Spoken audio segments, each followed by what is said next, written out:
ముంపు గ్రామాల ప్రజలకు ఉన్న ఊర్లో ఉపాధి కల్పించాలని రుద్రవరం మాజీ ఎంపీటీసీ తునికి లక్ష్మీ మల్లయ్య కలెక్టర్ కు వినతి పత్రం అందించారు. ఈ సందర్భంగా వారు శనివారం మీడియా సమావేశం నిర్వహించి మాట్లాడారు. రాజన్న సిరిసిల్ల జిల్లా వేములవాడ అర్బన్ మండలం రుద్రవరంతో పాటు ముంపు గ్రామాల ప్రజలు ఉపాధి కోసం ఇతర గ్రామాలకు వెళ్లి అనేక ఇబ్బందులు ఎదుర్కొంటున్నారని, కొన్ని సందర్భాల్లో ప్రాణాలు సైతం కోల్పోయారని, ఉన్న ఊర్లో ముంపు గ్రామాల ప్రజలకు ఉపాధి చూపించాలని కోరుతూ గత కొద్ది రోజుల క్రితం కలెక్టర్ కు వినతి పత్రం అందజేశామన్నారు. ఈ విషయంపై కలెక్టర్ స్పందించి ముంపు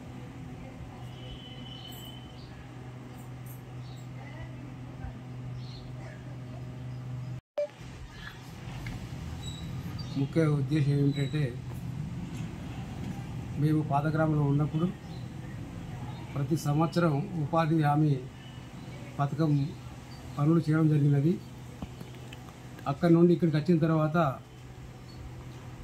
మా భూములు జాగాలు అన్నీ పోయి మా యొక్క ప్రజలందరూ నిరాశులై చాలా ఆగమే గోచరంగా ఉండేది.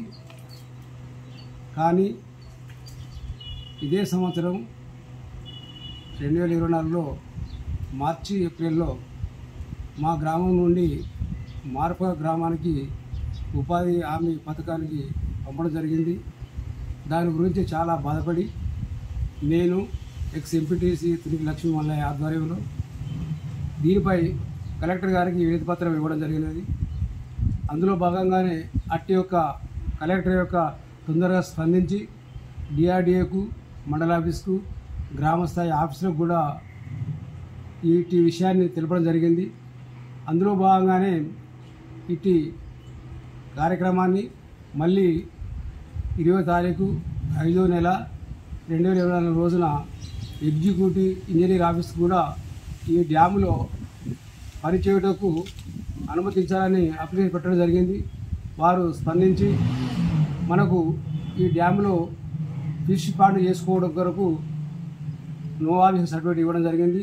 ఆ యొక్క సర్టిఫికేట్ 26/7/2024 రోజున మనకు ఇవ్వడం జరిగింది.